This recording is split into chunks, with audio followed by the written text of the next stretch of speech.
Everybody, hope you're having a nice evening. You are now watching the ART Murray Walker tribute race here at Spa-Francorchamps. I'm your commentator for this evening. Unfortunately, not the great Murray Walker, but as best I can, SuperSquid. And you're also riding with assistant commentator Mike Hunt. Sorry, James Hunt, or Roadrunner Dan, as you may know him. Dan, how you doing? Thanks for that wonderful intro, Squid. I'm very good at it. No problem. What are you thinking of tonight's event? Have you got any particular winners in mind? Blanks is looking strong as usual from what I've seen in practice. Simo should be up there with the pace. I think Martin's 718 might be turning up. He's fairly quick. So one of them three will probably be one of my favourites. I've not heard much about Martin, so I can't comment on him, but I definitely raced against Lankster and Simo and been much worse off. So we'll have to see how that one turns out. Have you got an eye on the chat just while I'm copying the event thing? I think Simo's put something in the chat. I haven't found it yet. The stream's not coming up on most, so I'll pick you up in a second. It should be public. It is public. The kids thing should be off. Once you share it in the Discord, I'm sure I'll have you. Oh, there we go, I got you. Alright. Simo's glad I mentioned your alter ego. We got one fan for it, that's alright. Speaking of fans, like Pigstig's gone for a spin. So, let's run on board quickly with no hassle. Up on his vlog. Yes, of course. If you're wondering what the Pigstig vlog is, it's a wonderful library of spins, accidents and various other racing calamities which are exclusive to the ART Discord. This is the point where I plug the Discord. If you want to get involved with not just amazing tribute races or one-off events such as this, but also a range of racing events from junior events in Mazda Roasters all the way up to 3-4 hour endurance races on Sundays, we'll put the link to the Discord in the description, or you can visit the website at amigosracingteam.co.uk. Just don't join anything with Roadrunner Dan because you will lose. Wow. Yeah, really selling it today. Yeah, we're not the stars of the show today. Of course, we're here to talk about the late, great Murray Walker, who unfortunately passed away at age, I believe it was 97? Or was it 91? I've completely forgotten off the top of my head. At 97. Extraordinary life he's lived, wouldn't you agree? Oh, yeah. You hear about him as... I was too young to sort of watch him in his prime, but I've heard so many stories about him and watched all those little Murrayism clips on YouTube and all that, things that made him famous, and you just get drawn to it. Of course, I mean, personally, I think as we maybe swatch with someone else in the meantime, my childhood in terms of Formula One was, I think, my dad screaming, God's sake, not Schumacher again, God's sake, not Vettel again, and at some point in the middle of that was just, go, go, go! And it's an incredible memory. I'll never forget the iconic commentary they come out with. People describe it as, pants on fire commentary, 500cc engine screaming, and I don't think they're wrong at all. So, the plan for tonight. Would you like to introduce tonight's race, Dan? Oh, no, I was expecting you to do this. You're the main commentator. Oh, great. Well, yeah, technical difficulty.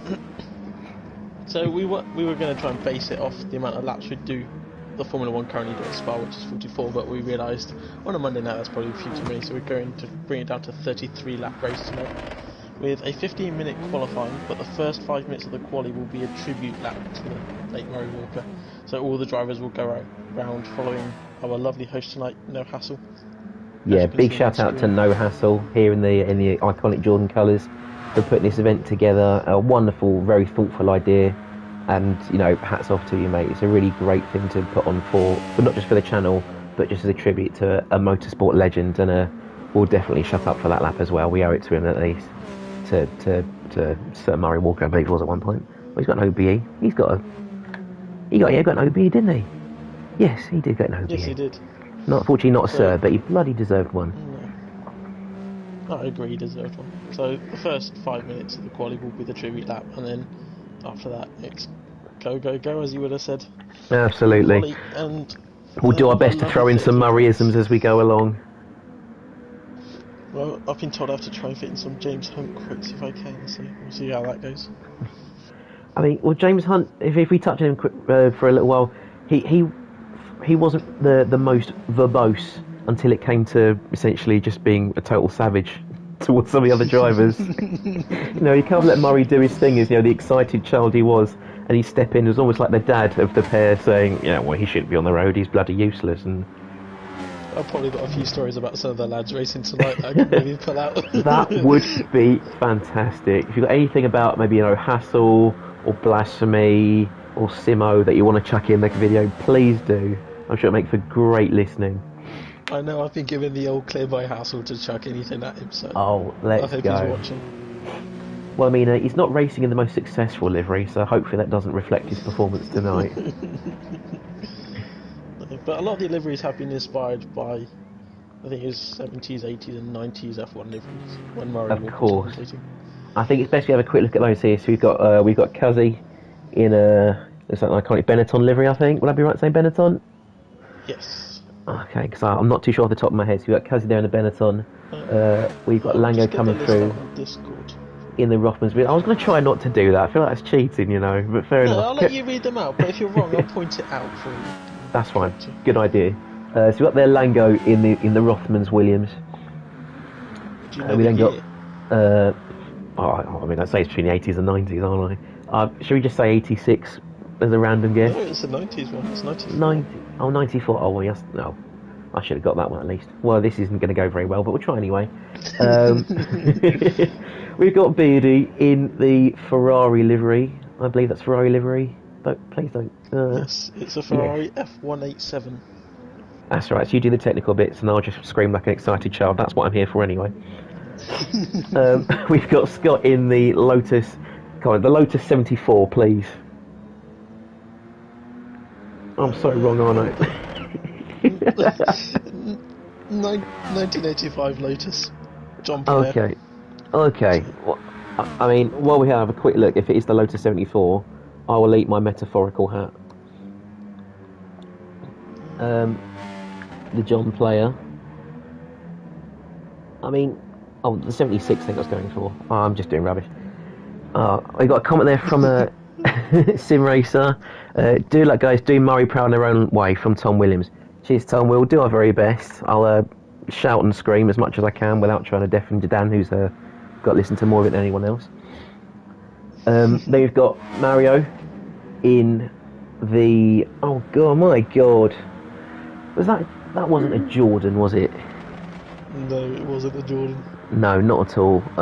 It was a Benetton, though. Yes. Yes. From, 91? 1 year out. Oh, so close. Alright, let's go. In the meantime, they got Simo in the... Oh, this is the Marlboro McLaren. Everyone knows this one. Yeah, the same inspired. Come on, let's see if we can get the year as well. It's the... Oh, I can't remember now. But I know it's the MP44. I know that much at least. We'll say 1988. Bang on. Oh yeah, let's go. Well done, or let's go, as I should say. We've got Ryan. It's not going to get better, guys. Tune out now. Drop a dislike. We've then got RYH. This is right. This is oh come on, that's not like another Benetton, is it? I can't remember. I'm doing so bad, aren't I? This car's from 1991. There's your clue. Oh, well, 1991. I mean, that's not enough of a clue for me, I'm afraid. It's a Jordan. It's a green Jordan, isn't it? It's the one from before. I think it was. Wait, is this the Jordan that Schumacher did that smashing qualifying in and then binned it, but he got signed anyway to Benetton? Possibly, yeah. Well, if it's the other way around, I can't remember. Jordan did turn into Benetton, didn't it? So. Oh, yeah, of course. Well, you're on the right lines, I hope. We've seen everyone there. So we saw Simo, I think, in the Marlboro, in the centre one. Then we've got No Hassle in the that will be the Alpha Tauri. No, it's the Jordan. That's fine. The Jordan livery there. Blasphemy in, oh my god, I mean it's a Renault on the front and it says Ligier, This is so a I'll take it as the Ligier then. 1980s Ligier, yeah, Yeah. 1980. Pigstig, in the, oh my days, I really wreck my brain now. Is that a Judd? Yes. The Oh, go on! Yeah, we'll take Great that. shout, well done. Great shout. Oh, I knew one of them was a Judd, if I can remember which one it was, so I'm assuming it's that one because I haven't called it out yet. And we've got Damley in, I mean, well, it's a Renault, but I can't be much more specific than that. It's probably another, is it another Have the Ligier? information for what track, what car he's in at all. He never actually told us what car he'd be driving. So. Well, I mean, if it's a Renault, I have to hope it does well. Is there anyone I've missed? I think I've got them all. Oh, we did have a look at Lankster's one, did we? No. Because he is in the... Oh, I know this one. Because I had a little Skeletric of it when I was younger. It's a 1992 Williams. Who was driving at the time? The greatest moustache of all time. Yeah. Nigel Mansell. Get in. So, fortunately, if Rabbit is listening, that will be the extent of my knowledge for today, and he can go and listen to his wife again. Right, 5 minutes to qualifying, and of course we're having that slow out lap for Mr. Walker himself. Oh, that was a fun game. Because Damley's French, he's in one of the classic, I think it's a Renault RE40, 83 possibly. The Renault RE40. No, it hasn't got the red bits on it. I'm not sure. I'm trying to find one of the classic Renault. Tom says he's in the Renault RE60 from 1985. RE60? I found an RE40 which is right. Let's have a look. Yeah, that looks about right. Yeah, and actually he's got a pretty decent reputation in there as well. Oh, good job there. Good job there, Tom. If we could give you a prize, I would. But instead, yeah, Tom Williams. He's fast and smart. Anyway. He's quick on the track and upstairs. Yes. Okay, so yeah, thumbs up, smiley face. Good job. Just don't bin it, or I'll take the smart comment away. So we've got Damley at the moment. He's setting the pace. It looks like, at least on the practice session, with a 1:56.3. That is, it's a fairly impressive time, given that these cars are notoriously hard to control, aren't they, Dan? Yeah, but when the turbo lag kicks in. Yeah, I mean, pretty much you're hoping you're going in a straight line. Yeah, I think as you can see there, getting a little bit loose as he comes out of the bus stop. That turbo seems to kick in from about, what I think is it, 4,000, and it just skyrockets. So if we can get an onboard in the cockpit, have we got one of those? Or we've got too many people. No, we haven't. The quickest has to be under 2 minutes. Like Damley 56, I think is a good time. Yeah. This is not far off it, by the looks of it. I think what we'll do, we'll stick on board with Damley just as he goes into the chicane, just so we can see a little clip of that turbo just spooling up instantly. So he's going to drop down to second.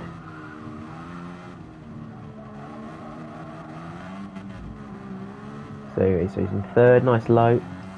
Anyway, it kicks in and maybe about, looks like about maybe 8,500, 9,000 on the rev counter there. So you probably want to keep their revs nice and high, or just be very easy. There he goes again, getting a little bit shaky. That's another comment there from Tom. His moment of glory, and he's just ruined it in the comments by saying he actually. And I've just scrolled further down the Discord and found that Damley did post what car he'd be using. Oh, so he actually posted it in Discord himself. I cheated. Using a Discord. Still, well done, Tom. Great shout. Yeah, we appreciate your help, Tom. You've got a better set of eyes than I have. But thank you. Your sense is no longer needed. Eyes on the road, please. So anyway, so as we talk about, yeah, we got about 986 horsepower in these. And how much do they weigh? Is it something like 650 kilos, something stupid like that? Yeah, I'm not expecting them to be. Because from what I remember, they are absolutely electric. So I hope their tyres will last, at least on the front. But the rear ones will be a nightmare, won't they? So 986 brake horsepower and 540 kilograms. 5:40. So I've not been spot on tonight, but I've been close enough. So we are definitely talking. If you round that up generously, as a RYH goes in for a not very generous line of resource, we're talking about 2,000 horsepower per ton, which is it's ludicrous, really, isn't it? And you got to think these guys were driving these with fully clutch manual gearboxes, no halo, pretty standard, no minimalistic. To see them if they hit the front end, they're just getting crumbled. Oh, of course, yeah. There's so many horrendous crash incidents of drivers being flung from their cockpits into guardrails, traffic. You had to have no regard for your life to drive one of these in the day. Oh. But some will call them heroes. That's going to cause an accident if you park there, mate. Some will call them heroes. Some will call them nutters. but we wouldn't be where we are today without these guys putting their lives on the line. So, a massive part of Formula history is owed to them. But I wouldn't do it if I had the chance. Not on my life. As James Hunt said, to hell with safety. All I want to do is race. At the time, that's their mentality. When nowadays it's a lot of the opposite. Oh, safety yeah. First. I mean, you think if safety was the last thing, Romain Grosjean might have lost his life not so long ago. Same for Felipe Massa. We've had so many very, very close calls in the last few years, and obviously, if we think about Antoine Hubert and Jules Bianchi, even the odd fatality, which we're still working to get better safety in motorsport, but the progress is clearly there, isn't it? Oh yeah, you can see that by the death rate in Formula One's gone down dramatically since the era of these cars. Right, well, let's hope they get qualifying underway soon. Pigstick's surprisingly quick today. So up in P2 currently in the practice session. Digi 4th, not bad. Let's follow Pigstig around for a little bit. Have you got anything very hunty to say about Pigstig this evening? Depends how far we could go with this. Well, I mean, how long is your script? I heard he's single and looking to date, so if any ladies are interested, let him know. So ladies, if you're looking for a man who can spin all night long, you're watching him. I always say too much. It's car number 16, so I like them. That's my racing number. So well, his tastes are a little bit more than 16, eh? We'll carry on to another drive, perhaps, because Pigstig is probably going to spin if I focus too long. It's what happened to Beardy in the group GR Group 4 MR races. So look at Cully. It was Cully. He's parked it on he's parked it at the source, which I think is pretty much where Fernando Alonso ended up a couple of years ago, if I'm not mistaken. Yeah, after Grosjean went through the back of him. Yeah, but I mean, Grosjean and Kobayashi ended up over there as well. Oh, of course, yes, he did. That was an interesting start to the race. Yeah. So it reminds me of a Murray Walker quote where he said, what was it? He said, let's watch this typical Formula Ford start, and they all just crashed on the line. So hopefully I won't get one of those tonight, because ART generally keep it together at least past turn 1, as opposed to some other leagues I've been in.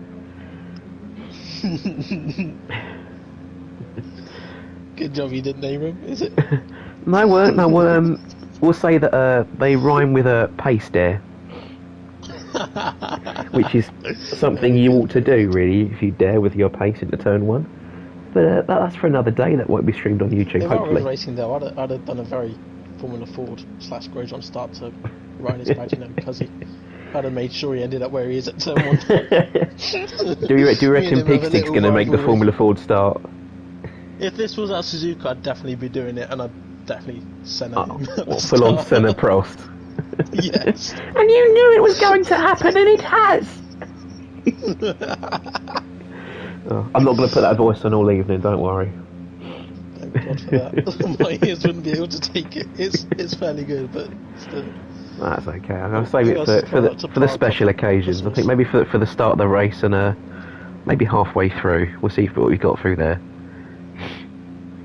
But on that note, so many iconic pieces of Murray Walker commentary. Have you got a particular favourite Murray moment, Dan? When he was, I think it was it Mansell he was interviewing after the race, and on the truck he'd hit his head, and he comes up to me into the interview and says, "We got a little nasty bump there," and poikes it. And that just makes me laugh. Yes. That interview, he goes, "How's your head?" and poik, straight on the big lump on his head. Yeah, no, I remember seeing it. Because I can't remember if he was wearing a hat or he's wearing his balaclava or something, and he pulls it back and he's got anything. He just had it. Just hit. He was on the back of a truck or something, and they hit one of the overhead signs or something. Oh no, yeah, no, you're right, yeah. And he's got that massive, like, big red, like, almost like a bubo above his eyebrow. On his head, yeah. Yeah, and he's just like, "Oh, that looks dreadful," and he just pokes it with no regard to the fact that a guy's wearing it on his face. I just thought that was brilliant. Yeah. Let's get on board with Lango. As nice as the Belgian landscape is, let's get a bit more race in the background. But I do love that one. I think one of my favourites though, and now I know it's a bit stereotypical, but it's got to be the moment where Damon Hill wins the World Championship at Suzuka, and it's that moment where and I've got to stop because I've got a lump in my throat. You feel almost as much for Damon Hill and Murray Walker simultaneously. The fact that he'd followed Damon Hill's career for so long. And that was almost like a proud father watching his son take the championship. It's that really, looking back at some of the big Murray moments, that really resonated with me. The fact that you could feel such pride just watching it from the box, typifying. His passion for the sport, for motorsport, absolutely is insane, and it comes out in his commentary. Of course, just amazing to listen to. I mean, I can't disrespect the commentators we've got going around today. They do a fantastic job, but I don't think they quite capture just the pure childish innocence and excitement that Murray brought to every race that he took on. And he's doing donuts in the grass. Yeah, if you need your lawn mowing and Bottas isn't available, we've got a supply for you now. Might be a bit expensive though, having to rent a Ferrari is at the F1. Of course, yeah. But I think Beardy do a good job. If he's able to maintain the trimming on his face, he should do a good job on the lawn. Let's have a run ball with sandwich in the meantime. Let's have a look at Mario, who's going very slowly. He's practicing his start. Should maybe try without the launch control, possibly the traction control. Well, here we go. Qualifying starting, and I think we're going to chill up for a bit and think about the late great Graeme Murray Walker.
And there we go. Murray Walker, iconic sports commentator, rest in peace. We're all thinking of you. Now on to the event itself. Qualifying. We've got about 11 and a half minutes for the drivers to put their laps in. I believe they're all starting on the compounds they set their fastest time on, is that right? I believe so, yes. So they should all be qualifying on the fastest tyres they set their lap on, so everyone should probably already be on the tyres they'll be starting on the racing. Fantastic. And do you think there'll be any particular advantage to picking a harder one, or do you think people will try and go soft as quick as they can? Personally, I'll probably just go soft as quick as I can. Just quali, try and stay out of trouble early on, and work a strategy from there. Fantastic. These cars do like to chew up the rear tyres. They do, especially if you put your foot down and plant it out of the corners, which isn't the best thing to do when you've got 900 horsepower under your foot. But let's see how they manage it tonight. Hopefully better than one of the drivers there, taking an interesting lineup Eau Rouge on the parade lap. Well, interesting is one way I'd put it. Yeah. Oh, that was an exciting start there. But I think maybe aside from that little mishap, I think we've paid Mr. Walker a very respectable tribute there. So I have to see how the guys get on for the rest of the event. Oh, yeah. That brought a smile to my face. I wasn't expecting that. Completely fly out of the pit lane. What tribute. I'm here to race, boys. Well, one thing I'm noticing as they go through the bus stop there, I'm seeing quite a few drivers actually starting to lock the front tyres under braking. Do you think it's worth them, trying to trim the brake bias back at the cost of more rear tyre wear? Do you think they should just deal with it for the time being? In quali mode, I think I'd just go try and deal with the locking up. In the race, maybe it might be worth knocking it back a bit, but then I wouldn't bother too much. Your goal here is to go as quick as you can, so I'll just leave it at the front. It will help getting the car stopped if you don't lock up. So. Fair enough. Sounds like a good idea. In the meantime, it seems like Lango's got the right ideas. We ride on board with, we're on board with him at the moment. He's currently set the time to beat with a 1:59.8 in the lovely Bruno Senna helmet there as well. Do you think 1:59 is enough for qualifying? Do you think they should be pushing it a bit further, Dan? We saw in practice. Damon was hitting 56 as well. I reckon probably a bit quicker than that. I reckon if probably 57, maybe 58 would be pole. So I think Lango needs to. It's a good banker lap, but I think he needs to go again. Fair enough. Well, as we see there, I think he's already gone 2 tenths up in the first sector, and I don't think he's in the slipstream with the car in front. So there's definitely more time to be gained there, I think, as you say. So I have to see maybe how they qualify. We've got another 8.5 minutes as the fuel comes off. Maybe the tyres come into play a little bit more. We should be seeing those 58s, 57s, and maybe even those 56s that you're talking about. But not if you get a penalty there. You've got to be careful with the track limits tonight. Dan, where do you think the big track limit penalty is going to come in? Ooh, Eau Rouge at the top, Radion. So when you come over the top of the hill, when you cut the track a little bit, that often costs you maybe half a second to a second penalty. Yeah, that is a tricky one. You've got to make sure that you've got at least, I think, 2 tyres on that rumble strip as you go over the crest. Otherwise, they'll be slapping you with at least a half-second penalty. Or coming out of P1 is the other one. So through the fast, really long left-hander, you often go wide there. And yeah. That can costly because that can be a spin into the barrier like Giovinazzi did in F1. So oh, of course. Or it will be a penalty. Oh yeah, and here as well, I think. Just coming out, just going through towards Blanchimont. You get one if you run too wide out of Blanchimont. Yes, that's another good one. See, so if you go too wide on the entry to it, so if you use too much of this, like the green on the outside of the track is usable, but don't go 4 wheels off track. Yeah, no, you can't abuse the AstroTurf, whatever that is down there. We've got Simo setting the fastest time so far, the 1:57.4, so he's definitely up in the pace. He's definitely making the most of those soft tyres for the time being. So he's coming for another set as well. Got a comment there. Is Rabbit racing? I don't believe Rabbit is racing tonight. Oh, he hosted the Rookie Masters. From some dude in the comments. Whoever that is. Good man, thank you. Yeah, so we've got, alongside this race tonight, we've got the Mazda Rookie Series, where some of our members of ART who are newer to the game all race together and basically gain experience. Was that big crash with someone at the top of Eau Rouge then? Yeah, maybe if I can get a little shot of that. I'm not too sure who that was. It His was Lango car, heads so- up. See if we can maybe run on board with him. Who's gone a little bit? Looks like it was Mario. So he's got a penalty. Oh, it was Sharpie. Oh, Sharpie. Oh, well, I've missed that one because I'm an idiot. Never mind. That's okay. I'll get used to the Sharpie buttons. had a fairly We'll big get one there. at the top of the hill. So. Ah, right. Okay. Well, cheers for the heads up. Appreciate that all the same. Shane Rabbit's not in it, but good luck, fellas. Great tribute. Okay. Cheers, Alex. Glad for watching. I hope you enjoy the rest of the show. We've got 6 minutes left to quali. Simo's still the one to beat with 1:57.4. He's on his outlap at the moment, so maybe we'll see if Beardy's on track second of the time, going through sector 3, heading towards Blanchimont. Do you think it's worth him being in the slipstream here? Because you know Blanchimont is a high-speed, high downforce corner, but he will be losing out the dirty end, some of the trickier bits. Do you think he's in the right place? I personally would have stayed out of slipstream for my lap. I think it will be beneficial down the straights, but I think I'd lose too much time through the second sector to profit from it. And Yeah, it looks like he might well have done. Does he? Yeah, it looks like he might well have done there as he heads off into the pits. We're staying with Langston then, who's almost 2 seconds off of Simo, but he's on the mediums. Do you think that's a respectable gap to be on the mediums? I think Langston's got a little bit more in him, but it's interesting to see him on the mediums compared to a lot of the others starting on the softs. Of course, because the nutter that he is on saving tyres. Regulations, because do they have to use all the tyres?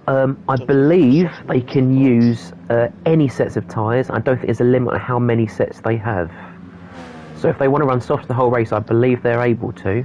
But I reckon if Langston's on the mediums, he's planning to go a little bit longer on that first stint. No tyre rules in the race apart from starting on the tyre you qualified on. That's what No Hassle says. That's fine. So there are no tyre rules. Good to see. My favourite kind of racing. Well, it's good because it gives you a lot more strategy. Because I mean, if you want to run, say, maybe 3 stints of mediums, know you've got that security in the balance of the tyre wear and durability and grip, then that's up to you. But if you want to risk it on the softs and try and get those faster laps in at the cost of the tyre degradation, it's a bit of a balancing act. And I think, as you know and I know, guys like Simo Langster, who can make the soft tyres last longer than some people on mediums, they'll be the ones to watch to do those longer stints. What do you think? Definitely, but also remember the update recently, with the extra long pit lanes. That Spa is an extra 20 seconds to an already 20-second pit stop, so it's like 40 to 50 minute pit stops if you're adding fuel, so it's a very, very long stop. 40 to 50 minute pit stop there, guys. Another seconds, Murrayism for you. I apologise, I meant seconds. That's alright, that's the spirit of tonight, isn't it? That's what it's about. You can do a 40-minute pit stop. Yeah, why not? You can just park it there and wait and tell them to do what tyres they want in 40 minutes if you want. Exactly, that's my favourite part of Assetto Corsa. Well, Assetto Corsa, I can't even get into the pit lane. It's like, oh no, you're 1 millimetre outside your pit box. We're just going to watch you. You're taking the controls away. Well, speaking of nothing we can do, Langster is falling down the timing board as more people set their soft tyre laps on. Simo's still the hot car at the moment with the 1:57.4, but Cuzzy's now put it up into second place, only 3/10 down. Maybe see if we can get on board with him as he tries to improve with only 3 minutes left in the session. Pigstig holding it up there as well in third place. Yep, good to see Pig up there. Cuzzy, a bit surprised. I thought he'd be mid-pack. I'm surprised to see he's obviously enjoying this car. So also on the softs, good to see. Well, there you go, Cuzzy. You've been underestimated by James Hunt. That's something prestigious. Right, so we've got Simo still at the pole, Cuzzy in second, Pigstig third, Beardy in fourth. He's put a fresh set of softs on. He's just come out the pits, so he's definitely going for it this lap. Maybe we'll ride on board with him for a little while. See if we can get a nice, maybe interior shot of him as he goes through. Still 3 and a bit tenths down though, so this might not be an optimal lap for him, but you see him balancing the throttle quite carefully. Is he bailing out this one maybe? Save the tyres? Yeah, I think if you realise you're not going to bring back the lap time, bail out. Try and burn a bit more fuel, save the tyres and go again for one final push at the end. Yeah, so it looks like he's going to maybe have more of a cool down lap here. Might be worth it maybe hold the higher revs, burn a bit more fuel, so he makes it to line with a nice light car. So maybe we'll hop on board with someone else in the meantime. Let's see what Blasphemy's doing. He's on the mediums, but he's got a little bit of damage there. Maybe he's had a spin. Yeah, so damage is on light, so they'll have damage for about 30 seconds or so after their incidents. And then should be good to go again. But it's interesting to see he's out-qualifying Lancaster so far on the mediums. He has, but it's like maybe he's gone in for the time being. Maybe that's his session over for today then. So you have to hope that no one outpaces him into 5th place. Let's see how Lancaster's doing, as you mentioned him. Still on those mediums, just over half a tank of fuel left. Because he'll be happy if he can get into at least 4th, I'm sure, on those medium tyres. He's done a cracking job. Little bit of traffic ahead though. Yeah, not ideal. Yeah, he does maybe a step behind the slower runners. Slipstream behind. Yeah, I'd say Simo's actually quite a healthy distance, not close enough to get all the dirty air, but just enough to clip onto him for the straights, I think, which will be great, especially for his final sector. Although it looks like Lancaster will be pulling away from him as he's in a Sharpie slipstream, but is this going to impede him for the rest of his lap? Oh, you don't want to be under his box, not there. Currently he's not out the end of sector 2, he's not going quick enough to beat his 14,000 off his time. Oh, let's see, as he goes through the bus stop, manage the power. I see him easing it in with a throttle trace on the right. He sets a 2-minute 2, so, or 2-minute 0.02, so he's only still slower. He's got time for one more lap mode, but I think if he's been impeded, that's probably his lap gone, isn't it? He's already given the place back to Simo. Oh, so that might be enough for him then in the meantime. Let's see if Ryan has come through. Sharpie improved. Let's see, put him down to... So Lancaster pushing him along. Really quicker. Well, it's like, Wayne, if you've got Lancaster in your rear view, you've got to drive faster. I'll tell you that from experience. Let's see, as Ryan makes it down through the chicane leading into Sector 3. Make sure you don't go too wide on the grass there, because especially in these cars, just a slight clip of that AstroTurf and you'll be spinning right into that barrier. As you mentioned before, Giovinazzi and Russell incident earlier this year. So he's making his way round the Lionel sector, in the last sector, into the fast-flowing areas of Blanchimont and into the bus stop. How late do you brake to the bus stop here, Dan? As late as you can. On these cars, I'm not too sure. The brakes aren't the brand new technology stuff that we've got nowadays, so then probably not as good. So maybe 150 meters or so. You think 150? Yeah. Whereas on much newer cars, you can probably do 100 meters. Of course, but even 150 is pretty late when you're heading in there at about, what, let's say, maybe 180? See if anyone's coming around there now. Lancaster is. Let's have a watch of him as we go through.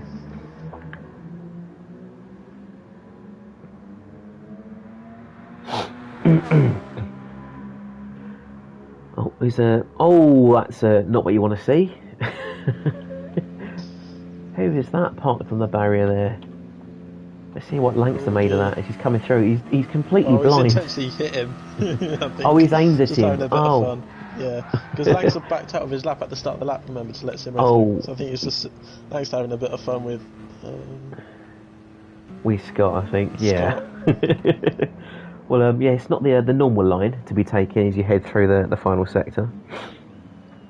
Yeah, but so maybe Lancaster will have a practice start, maybe.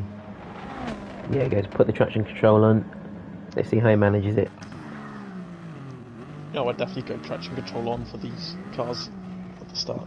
Oh yeah, but I mean, you got to think in this era of car, do you not feel even slightly morally guilty for putting the traction on? It's a racing game, no. Oh no, but come on, do it for Murray. Come on, full smoke at the start, Formula Ford start, crash. I'd love to see it, don't get me wrong. It would give us a good action if everyone... Oh, we love to see it. But... Yeah, maybe for the sake of everyone getting through La Source, it's probably best that maybe we have the traction on at least for one corner and see where it goes from there. So with 20 seconds to go, it looks like our final qualifying times are going to be Simo on pole, Ryan Cuzzy in second, Pigstig in third. Good job by Pigstig, only 200ths ahead of Beardy McBeard. We've got Damley in fifth in the Renault RE60 we've recently learnt about. Blasphemy 6th. Lancaster 7th, and No Hassle, our host this evening, in 8th place. Who says your tip to win, Dan? it'll be interesting to see how Lancaster does on the mediums with Digi. Just further back. Simo's obviously prime position right now, but Cuzzy close behind and Pig, so we'll see how this goes. I'm still tempted by Lancaster.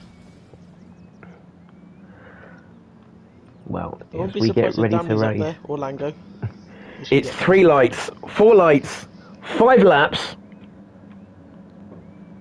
and away we go for the Murray Walker Special. Simo leads in towards turn 1. Ryan's not had a great start. BDB is coming up the inside. He's got Pigstick inside. Who's that a double dive from Pigstick? It is, but there is some contact there on Simo. Simo's going to use that to pull away. He's already gained a second over Pigstick in second place. We've got Simo, Pigstick, Cuzzy, who's been closely followed by Damley and Lancaster in 5th.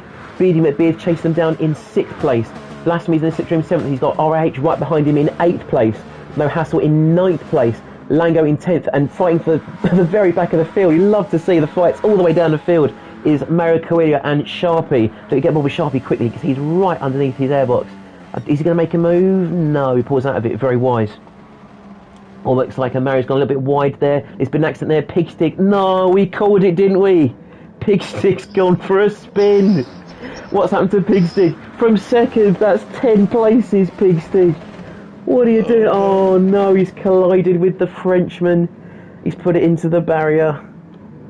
That's another one for the Pigstick diary, I think. What a shame, and damage to boot. We knew it was going to be an exciting start, didn't we, Dan? Caught on the curb on the second part of the chicane and put the power down and just probably is gone. Oh, well, he's got a lot of time to gain back. Blog and probably, I reckon that's probably quite a low rating out of 10 because he does rate his spins out of 10. But he rates the spins. Oh, fantastic! What would you rate that spin? As a 0 being he drove in a straight line, and 10 being he's ice dancing at the Olympics. Put a number down in the comments. He loves doing a full 360 and going again. He likes them. They get highly rated. But speaking of that, Sharpie almost going for a Giovinazzi there. Let's see how the fight's going at the front. Yeah, that's Sharpie going a little bit wide there. We get back to the front now. Simo's eked out a gap of 1.3 seconds to Ryan, who's got Beardy just on the very tip of the slipstream there. Lancaster in 4th, and we've got another fight going back to there. 5th, 6th, 7th, 8th. Lango's going for a big dive there on No Hassle. Who's come out of that one on top? No Hassle's gone a little bit wide. He's been pushed off. Let's see if we can get a quick replay of that again. So you can see No Hassle right into the airbox there of Damley. He decides to let him go, leaves the space open for Lango. He opens the door nice and wide, but it's like he just clips him as Lango decides to back out the move at the last minute. But fortunately, I think they've just about made it out of there intact. Yeah, Lango taking a very tight line into the chicane, and it's... I know he's tried to back out, but it's one of those, it's a bit too late, so maybe sometimes outside better than inside through there. Yeah, you've got to be careful. If you're going to plan that dive bomb, you've got to make sure you've got the space when you finish it as well. You know, as the driver who famously used this livery once said, well, if you no longer go for a gap that exists. But he can't use that as an excuse all the time.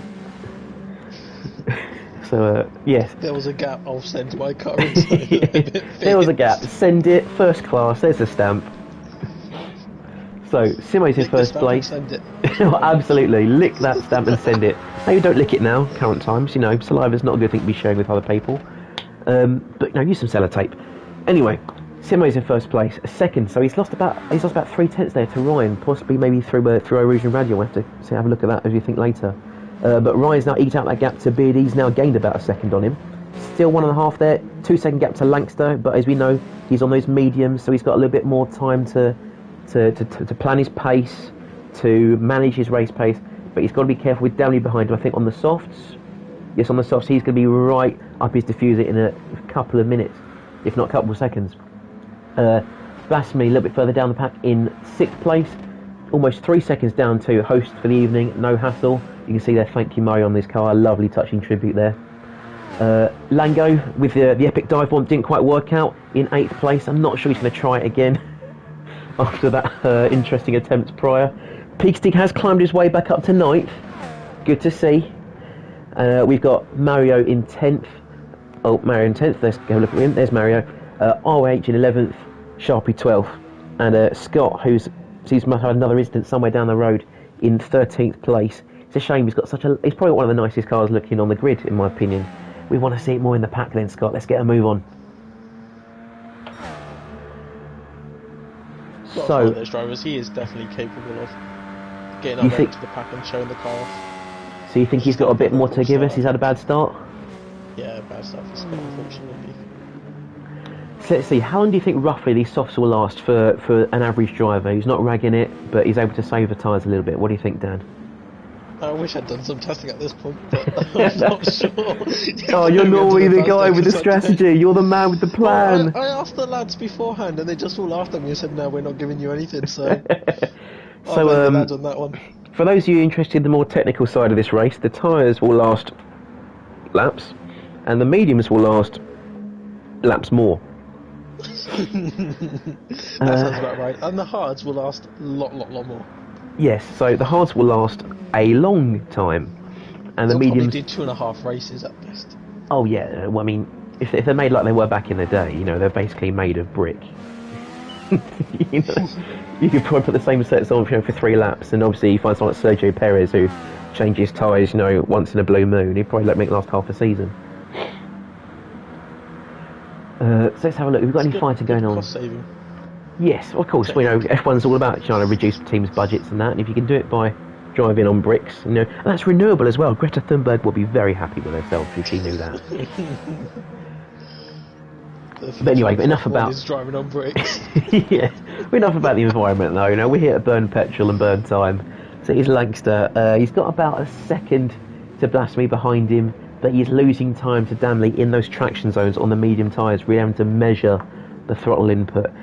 Again, I can't imagine how meticulously careful these guys had to be. You know, that you have to have a right foot. You know, it's almost like a featherweight on top of that pedal driving these cars. Yeah, if you used a brick as a right foot, you'd be in trouble with these. You'll end up like Pig and be going around in circles again. Yeah, so maybe we should suggest a Pig. Is Pig on the wheel? Do you know if Pig's on the wheel? Blasphemy, gone wide there. Pig is on a wheel. He's on a wheel that he's bought off Lankster after his old one. Oh, a bit. I see. Well, a Pig maybe. That's a bit wide. Pig, maybe you want to use your toe for the throttle instead of the whole foot, just as a bit of advice. So let's see, any further fighting down the pack. There's a big train going on back here, I think. It's Lango. He's just behind No Hassle, but I don't think he's quite close enough to make a move just yet. Oh, these replay cameras are gorgeous though. If Gran Turismo is good at one thing, it might not be penalties or car sounds, but it's definitely visuals. Don't you agree? Oh yeah, the game's looking great right now. Well, especially, also it picks up all these custom liveries and this like really nice. Yeah. As it goes through the shadows. I think that corner that we had as no name shall called X or something like that. X, yep. So when you get it with the shadow going through the trees, it does look very nice. See if you can get one through there. Yeah, I know what you mean. It looks wonderful going through there. If anyone happens to be watching, you've made these liveries, by the way. Good job. We love your work. I believe some of the drivers did make their own liveries. Like I think No Hassle made his own. Possibly. Of course, yeah. No Hassle loves making his own liveries. I'm sure his one's lovely. We recently saw his hybrid one of Sabine Schmidt, Murray Walker in the Group 2 race yesterday, which I thought was very, very nice. So if you want a nice livery done in memory of someone that you care about, I'm sure if you throw Hassle a line, he'll get something done for you. In the meantime, though, it looks like Ryan made a move on Simo. I completely missed it. Talk about how pretty the game is. We missed a fantastic move from Ryan, I'm sure. He's now in the lead with 2.6 over Simo, so maybe he's had a spin. See, maybe if someone has to inform us in the chat if they know what happened up there. But he's now 2.5 adrift of Ryan, but still 3.5 adrift of Beardy, so he's not doing too bad. What do you think Simo's going to do now he's lost all this time to Brian? I think Simo's best is just to get his head down, catch back up, go for it. Just put it behind him and keep his pace? Yeah. I wouldn't go. I think it's too early in the race to change strategy and stuff like that. So maybe someone like Pig who dropped all the way down to the field might be worth reconsidering strategy. Try the slightly harder tyres, see if they can last a lot longer and outrun the people on the softer tyres through the pit stop. But Simo's not lost time that much, only the lead really. So keep pushing. Yeah. Well, I guess as we look at as well, if we look at the tyres he's got on the bottom left there, the rears, as we know, are going to be doing all the hard work, all the heavy lifting. But as you can see, as time each breaks, he's going to be locking those front tyres ever so slightly. Do you reckon he's got much longer left on those tyres? Maybe 3 more laps as he goes a bit slidey there as well? Well, these tyres, once they go in Gran Turismo, you'll find it really easy to spin and find a lot of oversteer. So Yeah, they definitely replicate that sense of falling off the cliff. You'll start losing quite a bit of time, so maybe it'll be worth going a bit earlier. But then you do compromise yourself later in the race by going too early on in the race. I mean, of course, as you mentioned earlier, with those 40-minute pit stops, it's not something you want to be doing too often. No, it is not. All right, let's have a quick rundown of the grid as we move on to lap 6. Ryan Cuzzy is 2.8 ahead of Simo, who's 4.3 now. Good job there, Simo, ahead of Beardy. 1 and a bit ahead of Damley, who is 3 and a bit seconds ahead of Langster in 5th place. He's maintained his pace fairly well there. Blasphemy just behind him in 1.3 seconds ahead. No hassle in the bright yellow Geordie, you're not going to miss that. 7th place, who's only a second and losing time, or no, gaining it back now, to Lango in 8th place, our only American on the grid this evening. Long way further back down the road, Mario Coelho in the, I can't remember what was that the Benetton again? No, it's a Jordan. You told me it's a Jordan. Yes. Now I remember something. In 9th place, 18 seconds adrift of Scott. 3-second gap to Sharpie in 11th. Pigstig, looks like he's had another nightmare again. Oh no, as you said, he's gone for the hards. So he's pitted in at some point to change that strategy. Murray's on the hards as well. So it's maybe they're both going to try and stretch out the hard tyres with all that heavy fuel they've got on as well. And then last place is Ryan there, who's got himself a 1.7 second penalty. So it's like he's got to watch those track limits a bit more. He's also been in, I think, for the set of mediums. Yeah, it looks like an extra 40 seconds added to his time pretty much with the 2:14. Interesting to see the tyre wear though as you flick through the grid. Beardy, who's just been overtaken, he's currently, I'm guessing, down in 4th now, while Damley is on much better tyres than Simo and Cuzzy. And then you've got Langster and Digi doing well on fuel and tyres as you'd expect. Oh, you say that? Oh, Beardy's almost hit the camera, man. Let's see what's happened there. So he's coming out of Le Fan. He's put his foot down too quick on the grass. Fortunately, you know, there was no spinning Alfa Romeo to hamper his progress any further than that. But he has lost that place to Langster. Although, oh, and Blasphemy round the outside of Blanchimont. That's not where you do it. They are side by side. Fantastic racing. Has he kept that place? Oh, he's got a bit wide at the chicane there. He's going to be contact. No, Beardy stops. He just pulls out of it. I think he's ghosting now. It's not going to help. What has happened there? Can we get a replay of that? Am I just in time? There they go, side by side there. He forced Blasphemy onto the runoff area. Got dirty tyres there. And he's just locked up a little bit as White's gone wide. He's probably got the penalty for running wide through Blanchimont. But they've just kept it on the track there. And he's let Blasphemy go. But Blasphemy will have to ditch that penalty at some point. Goodness me, what a race we're having tonight, Dan. Yeah, Simon Damley pitting early as well after just 6 laps on the softs. I don't know what that's like compared to Cousin Beardy, who obviously won at least 7 laps. Well, I mean, for all we know, they're trying to cut off the Pigstig master plan. Yeah, reaction to Pigstig master plan. Yeah. We'll wave at. Yeah. We're laughing now, but we might see Pig top after 33 laps. This could be brilliant. If we do see Pig top after 33 laps, that'll make my evening. One thing we're very fortunate though with Gran Turismo is there will be no mechanical retirements like they used to have quite a few in this era, and like 20 cars or whatever it was start and you'd get like 15 finish. So at least everyone should finish tonight as long as there's no internet issues. That's the mechanical with internet. Yeah. Yeah, the Gran Turismo, they can't really do the damage model very well unless it refers to Wi-Fi or Ethernet. In which case, it's not quite a damage model we've been looking for over the past, well, since they made the franchise, really, isn't it? Since they went online on Gran Turismo 5, really, I think, where the internet issues began. But Gran Turismo said they'd never really focus on a crash model because all the companies put their cars on and pay to have their cars in the game, and they don't want to see them get mangled up by players online having a bit of fun. Well, yeah, I mean, you say that, but I remember when Doctor Strange came out, and there was an interesting thing from Lamborghini, because they asked all these other companies, Doctor Strange is going to drive our car, do you mind us rolling it? And everyone went, no. Lamborghini went, yeah, have like 8 of them. They went, are you sure? They said, well, if you want someone driving our car, it's got to be a superhero. How many kids are going to see that and go, hell yeah, I want a Lamborghini?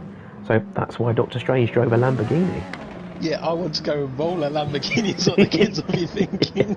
Wow, it's got 4 spinning wheels. How much else of it rolls? Yeah, well, apart from the crankshaft, shouldn't be much more than that, I don't think. Lango's dropped into the pits to ditch those soft tyres. Let's see how he does. So he's been in the pits, I'll say, roughly 10 seconds now. How long is it going to take him to get back out?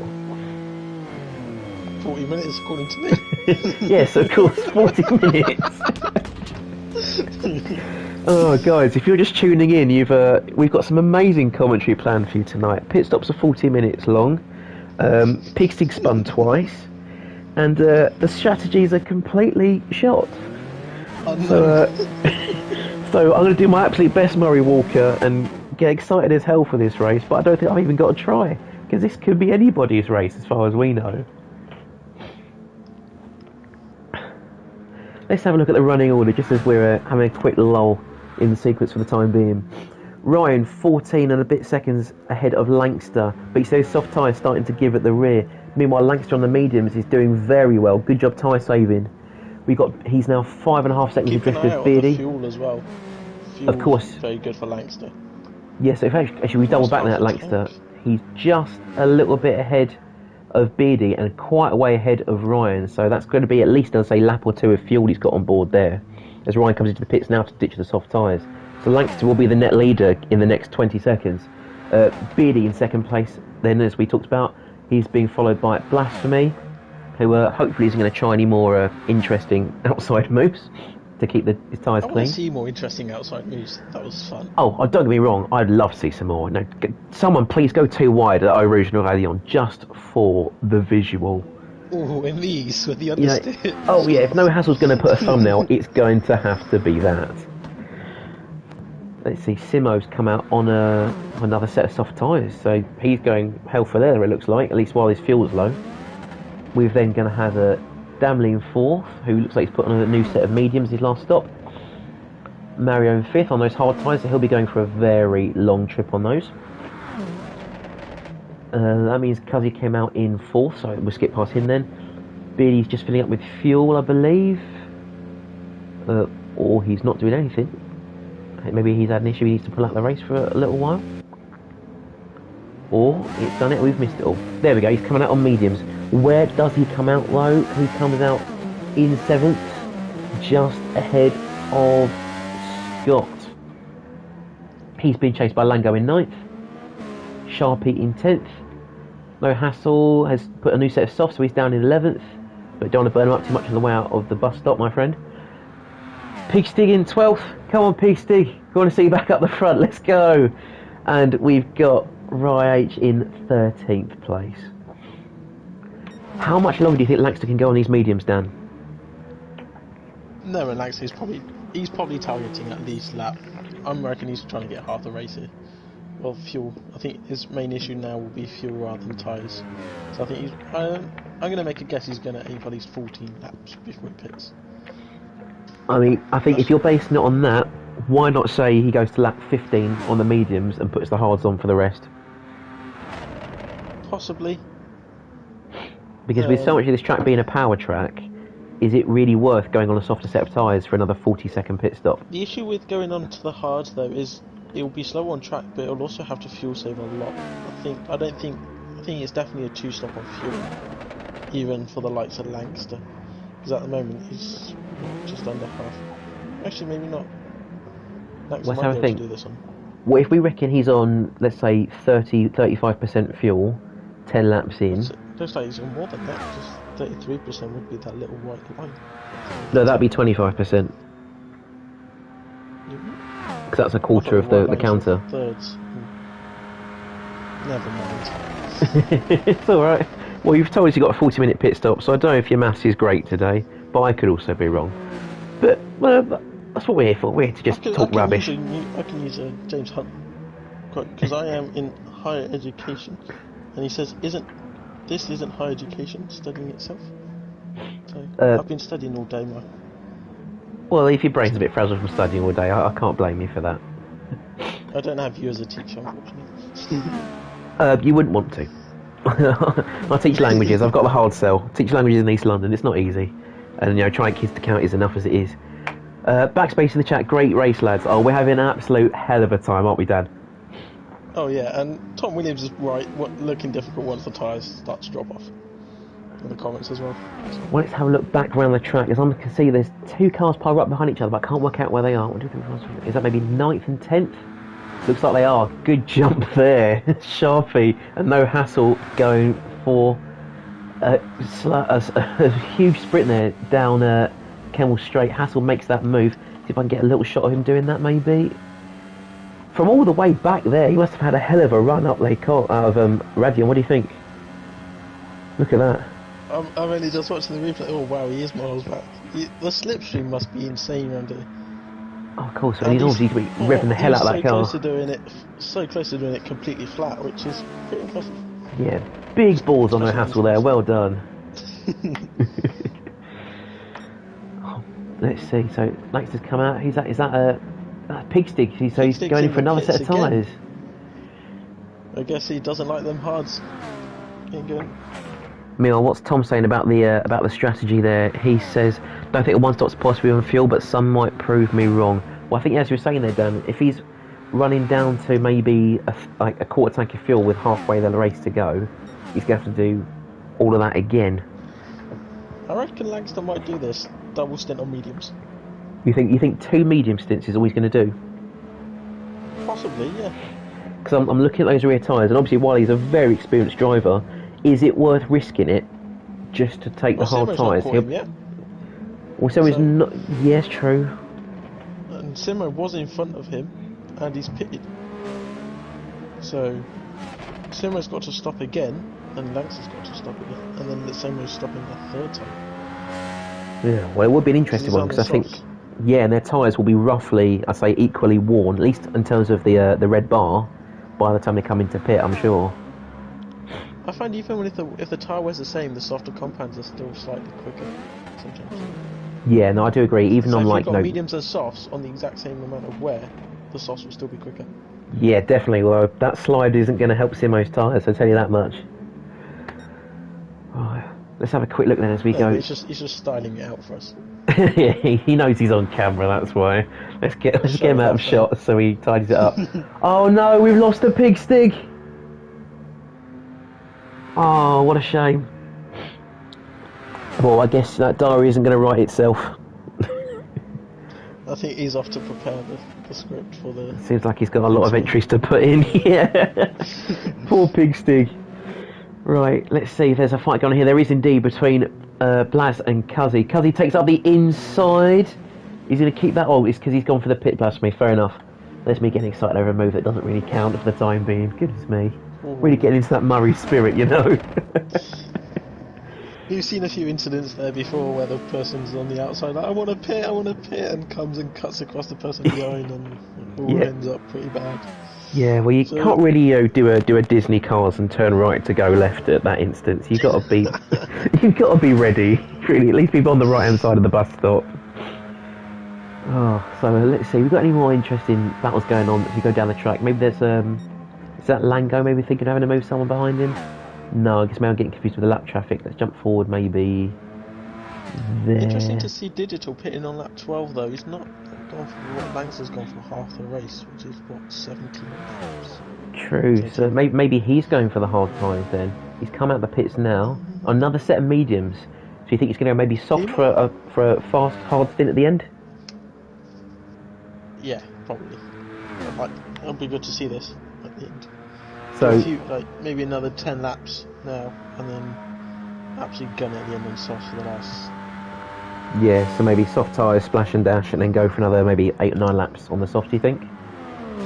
Ooh, 8 or 9 laps might be pushing on the softs. Don't forget, everyone on the softs was playing after 6 or 7 at the front. Yeah, so but Blasphemy is solid with his tyres. Medium stint though. Triple medium doesn't sound unreasonable. Good shout there. 12, 24, and then it'd be 36, so it'd be maybe a bit early. Maybe Okay, well, done 11, 11, or 11, 11, 11 is what he's doing. We'll have to keep an eye on him then as we go through the race. Meanwhile, I'm trying to see what that battle is on the crossing the start-finish line. As Damon gets very loose, heading out of the third sector there. Who is that going through the start line? Well, it's not. Like, as soon as they know they're on camera, they're all showing off with their slides. Yeah. Well, it must have been Langston and Simo pitting together. Let's stay here then, see how this pans out. Which car's going to play first? Yeah, Well, they all get stopped at the weighbridge now. That's Spa. Oh, That's what I think of happens. course. They all get stopped at the weighbridge at the pit entry. Oh god, yeah. Well, we can see as well. Lancaster's already about 10 litres of fuel up on Simo, so this is definitely going to pan in his favour with a shorter stop, I'm sure, unless he decides to fill all the way up. We've seen some interesting strategy calls in other races with Brett Rickett being have a Binotto in his ear, but I don't think these guys are taking any heed of that today. I heard that apparently Binotto must have thought that they needed to use all the tyres, which is why Brett used all 4 compounds. Oh, I see. Well, that's just... Brett was trying to win the race by using all the tyres. just Binotto things. So it looks like Lancaster's come out on medium. It's not like Ferrari to try and bend the regulations a bit, is it? No! Oil is petrol. We just burn in the same place. Anyway, there's Lancaster coming out on the medium. 2 minutes later, there's no power. Yeah, absolutely. Why not power? It all explode at the same time. Pit stop. So let's see. All my bad Italian now. Lancaster's come out there with about, let's say, maybe 90% fuel and medium tyres. Simo's filled all the way up, also on medium tyres. But with a 4/10 penalty, that's not going to be fun. He's definitely going to have the Gran Turismo red mist as he comes down that corner, don't you think? Interesting what he got. It must have been. I think it's an Eau Rouge penalty, that one.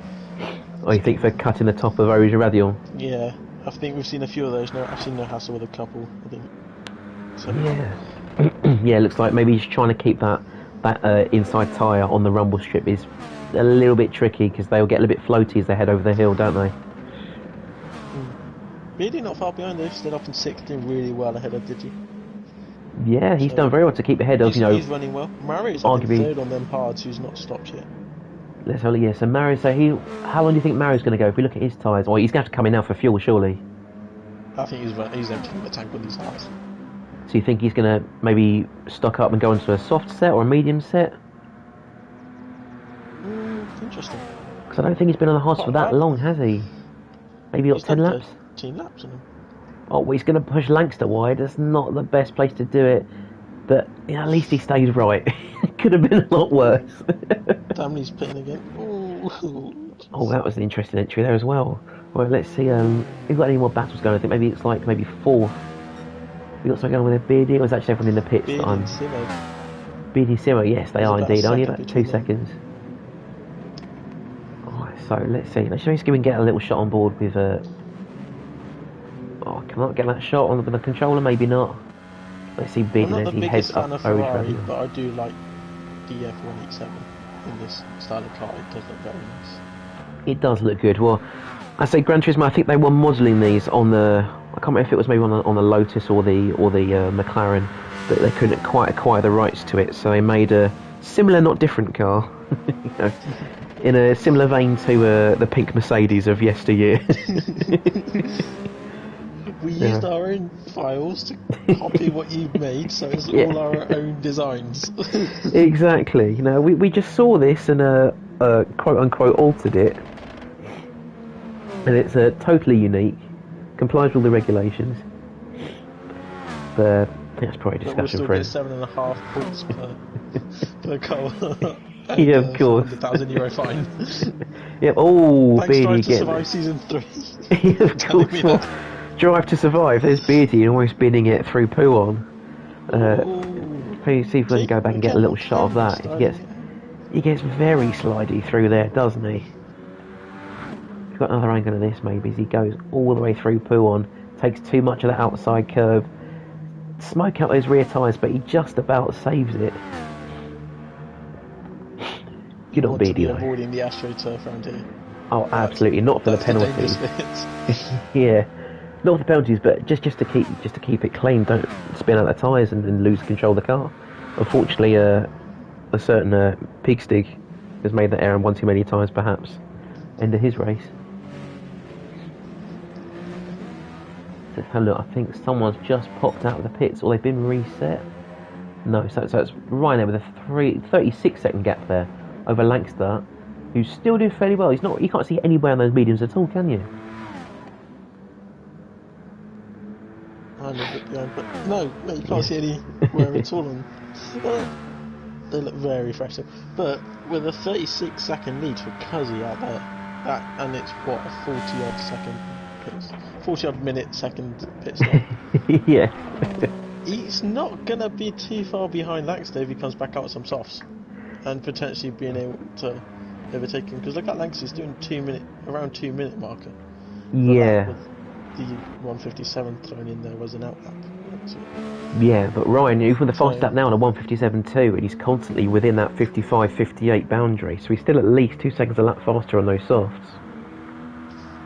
So he is building that gap, and maybe the softs all the way is the way to go, especially on low fuel. Possibly, yeah. Because he's not having to fuel up as much, he's also saving that little bit of time every time in the pits. Of course, yeah, save time in the pits, keep the car light, so you use less wear on the tyres, lapping faster as a result of both criteria. So he's going to be keeping a constantly higher pace, but at the cost of possibly having to spend a little bit more time pitting than he would like just having to get in there in the first place, maybe. I also know because he's very good in karts in real life, so maybe he's using a bit of that karting experience on this. Yeah, maybe a bit more of a lighter foot perhaps as he comes out of the corners. Oh, you've got to love those sparks fly up the hill as well. Tremendous. I love the realism in these aspects as well. Again, not as good with the penalties, but graphically, second to none, you've got to admit. Very, very nice. Right, so let's see, as Ryan starts ticking over into that reserve tank of fuel, looks like he's coming in very soon then. He's got a 36.5 second gap to Lancaster, so roughly a pit stop. Then we've got Simo in third place, 4.5 seconds adrift of Beardy McBeard, with a healthy 6 second gap to Digital Blasphemy. Also on a fairly fresh looking set of medium tyres and half a tank of fuel, so he's going to be interesting to watch as we go through into later stages. As we are now halfway into the race, which means we have half the race to go, as the late great Murray Walker once said. We've then got Damley in 6th place, Lango in 7th place, just coming down out of La Source, 24 seconds ahead of Mario, who's just getting past the lap traffic of Ryan, who I think, did he run out of fuel? He's going extremely slowly there.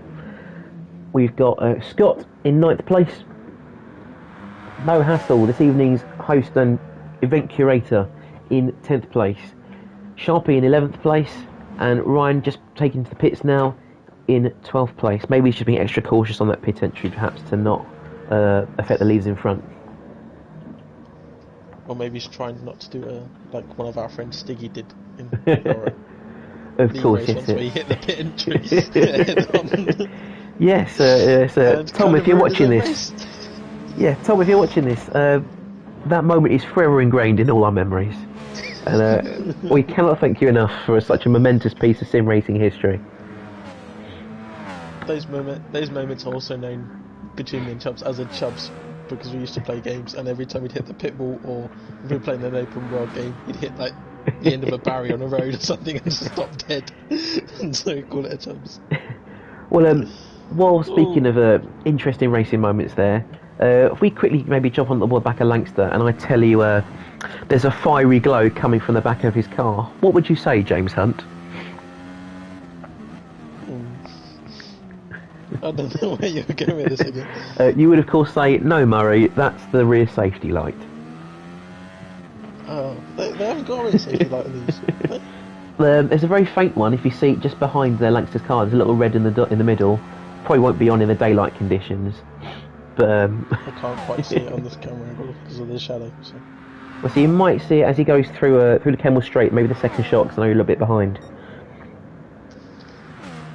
Go zoom in by putting the laptop screen closer to my face. It is there, I promise. I did catch it. There we go, yeah. So for those of you maybe a little bit unsure, to try and get the logistics to work tonight for stream, Dan is watching the YouTube stream and then commentating about 8 seconds in the past. So please forgive any lag that we've got. Fairly good job at it. I think we're doing a great job, you know. I'm not even talking about half the stuff that I see. I'm just talking about, racing rubbish. We're just having fun, aren't we? Exactly. We used to commentate, having fun and enjoying it. Exactly. Commentary is something that I wanted to get into because, I enjoy the racing, don't get me wrong, but I really love having a look at the strategic aspect of it, watching the other cars going side by side, because whether you're at the front or at the back, you want to be in the action, and if you can't be involved in it yourself, you can at least have someone giving you an idea of what's going on. Speaking of which, we see as Ryan goes into the pits on 1% fuel, we'll see if we've got any further action down the back of that train there. That's 7th, I think we're just behind it then. You've got Beardy being chased by Damley. Oh, Beardy! Oh, we've caught Beardy again. There's another spin, but he's just about held it. You can have dirty tyres though. See, can we get a quick shot of that if I missed it? Oh. No, we've just caught him there. Look, as he gets a little bit skiddy out of Le Fan, and he did it a couple laps ago, didn't he? Yeah, I don't think he's enjoying that corner much. Constantly getting the power down a little. Like, he's not quite in a straight line as the rear just snaps on him so easily. No, of course. And he's given that place away to Damley as well. Let's have a look. Oh, so he's really gone past him as they come out through Stavolo. So he's got that place done with the dirty tyres on him, I think. So let's have a quick look. You see Kazi come out the pits there in 3rd place. Healthy gap in front and behind on a new set of softs. So as you said, looks like he's trying to push. They might go softs now and mediums to the end, do you think? Oh, possibly, yeah, that's not a bad strategy. I like the sound of that. That's good. It would be interesting because I think he's trying to maybe counteract what Simo's doing, where he seems to be going soft, soft, soft. He might put a set of mediums on fairly soon to try and go to the end. But he's gone a little bit wide there, heading into Les Combes. Inviting Blasphemy in for the fight, see if we can get on board with them.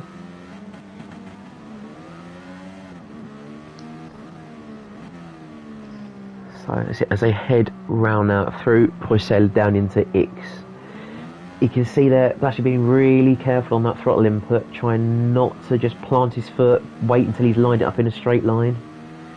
And you see he's given a little bit of time away as a result on the medium tyres, which are slightly worn now if you look down the left.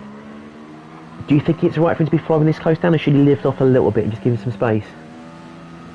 I'd be happy at this point in the race to just try and stay with Cuzzy, sit in his slipstream and let him drag me along. He's on the soft tyres, I'm on the mediums. Just drag him along. I wouldn't try and overtake, I'll just sit behind him. No, I think that's a good plan. Drag him along, save the fuel, don't overwork the tyres. Let's see, he was gaining on him there as they headed down into Stavolo, but I think he's decided to give that time back and just go easy on his pace. But that's invited Gamley back into the fight a little bit more. So this could be an interesting development. Actually, then again, she's going for even more on him, hasn't he? Let's just get on board here. Oh, he's done the switch back into the bus stop. Has he held it? No, he's up-braked himself. He had to let Ryan go, but he's going to hit Damley. Oh, they're door banging side by side, but I think they're about through. They are neck and neck crossing the line. Beardy's going to get into this fight as well. Can we see what's going on there? There's Blasphemy. He has to give that place back. Can we go back and see what's happened there? So you see he's overcooked it in at the bus stop. And he's had to let Ryan go, and then up the inside, very sneaky move there from the Frenchman. Très très bien, monsieur.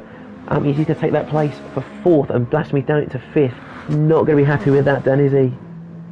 No, he's not. He's someone who likes perfecting his drives and really going really smooth. So an outbreak and stuff like that is going to be really frustrating for him. Yeah, it's a very unlike. Danny up the inside. It's very unlike him, isn't it? He's, from what I've seen, from when I've raced him, he's very methodical. He knows what's going on. He's very aware of his surroundings. So it's like he's had a brief blip in concentration, possibly. Possibly. He just loves being consistent. From what I know, Digi. He's just like, I'm just banging lap after lap after lap after lap. Well, I mean, so if anything, like that is rare. Well, I agree. If anything was blasphemous in that, it was definitely that move he tried to pull there. Although the switchback was pretty cool. We've got to admit, a very, very clever piece of racecraft. It's just not worked out in the long term. So let's see. We've got another fight going on just further up the road. I don't know if that's is that these two here? No, it's a little bit further on from there. We've got a lapped car. Oh no, it looks like that should be. Oh yes, we've got the lapped car there.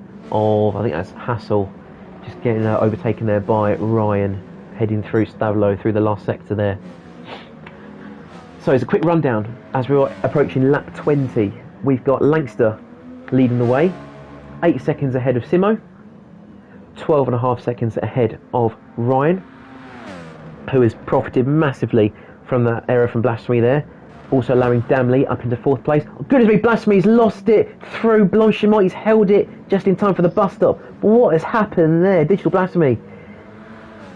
Oh, as Murray Walker said, cars are going off the track left, right and centre. What has happened here? He's gone wide. Oh, it's the fatal green AstroTurf. But he's held that well. Look at him sideways. This is an impressive save. That is He's an taken out all the enormous braking save. markers on the left-hand side of the track. Oh, they're going to love him for that. There's some on the right-hand side, luckily for him. Goodness But, me. wow, what a save. That is an extraordinary save there. You couldn't catch that in an FA Cup final penalty shootout. But well played there from Blasphemy to rescue that slide. But as much as we enjoyed seeing it, if you've got more destroyed brake markers there into Lecom, it's not going to have done his tyres any favours, not for where all the dirt. How's that going to impact his laps then, Dan? So if he was ideally not going to spin, he would have been quicker. And now that he's got his spin, it's like increases tyre wear, so it'd be later on in the stint. So now we'll just be going slower. Of course, because it will take a few corners to really scrub the dirt off those tyres. But even then, he's going to be running extra wide. You can have loss of braking traction as well. So hopefully they're all right now, but that's not what he wanted. That's really sabotaged his race. Oh, we've got another spin further up the road. Let's have a look. Who was that? Was that? Oh, I think it might be someone further down the order, possibly. I can't quite see where it was. 10th, 11th. Stabilo, isn't it? It might have been Sharpie. I think no, someone's already fallen off of it by there. Oh, I can't tell who it was. No, I think I've lost it. It's a shame. I saw somebody just getting a little bit shaky there. Might even have been Simo, I'm not sure. What's the gaps between Simo and Cuzzy? It's now 8 seconds. Oh, it could even have been Langster. Has he just pitted? No, he's not. So it might have been Langster. It must have been Langster. Because he was a mile ahead of Simo, and he's all the way down now to 9 second gap. So he must have lost it coming out of Stavilo, probably through Stavilo 1, getting a little bit slippy on the rumble strip. And you see now he's gone wide again into Lecom. He's not doing very well here. No, it might not be Langster. Look at his last lap time. It was a 2-minute dead, so I don't think it might not have been Langster. Oh, well, I'm not too sure then. Maybe someone in the comments might be able to tell us at the end. We've lost the driver. It was an alien. We've got no idea. There was just an arrow pointing the wrong way and a way to get to it, but I've got no idea. Oh, blimey. Let's see if I just do that, will it come up? No, it won't do it in the possum. Yeah, it won't do it on the controller, so I won't be able to tell you, I'm afraid. Maybe someone will tell us in the Discord later. But again, while we're here, plug the Discord. If you want to get involved in amazing events like this, we'll put the Discord and Facebook in the description, or you can find out everything that's going on at the drop of a hat at amigosracingteam.co.uk. We've got a lot of new seasons starting soon, ranging from Mazda touring car roadsters all the way up to Group 2s and Group 1 specials. So if you want to get involved, links will be in the description. For 10 of you watching, we hope you're enjoying. We're currently approaching lap 22, so 2/3 of the way through this epic 33 lap special in memory of the late great Murray Walker. I've just seen a brilliant comment from Tom so he's referencing to Digi's mega save, as he calls it. He then says he must have been annoyed at the brake markers because they failed him on the previous lap when he went wide and outbraked himself. That is a brilliant comment, Tom. Well said. Yeah, fair play, Tom. There just wipes him out. Yep, take it out on the brake markers. Oh, so let's see. While we're here, I'll tell you what you've missed as well, because Ryan has been he's too far ahead.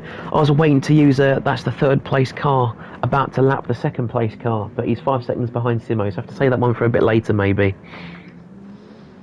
Let's see a bit further down the pack. Have we got any fighting going on? We could potentially use this from James Hunt is how many mistakes were made that we don't know about.